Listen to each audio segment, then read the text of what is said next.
Welcome to our channel. If you want to delete paired devices from your Android phone to remove old Bluetooth connections, follow these step-by-step instructions. Step 1. Open the Settings app on your Android device by tapping the gear icon in your app drawer or notification panel. Step 2. Scroll down and tap on Connected Devices or Bluetooth to view all paired devices. Step 3. If you selected connected devices, tap on Connection Preferences, then tap on Bluetooth to see the list of paired devices. Step 4. Locate the device you want to unpair and forget from your Android phone. Step 5.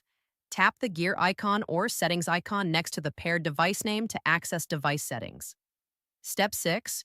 Tap Forget, Unpair, or Forget Device to remove the device from your Bluetooth pairing list. Step 7. Confirm the action when prompted to permanently delete the paired device from your Android phone. Step 8. Repeat these steps for any additional devices you want to remove from your Bluetooth pairing list.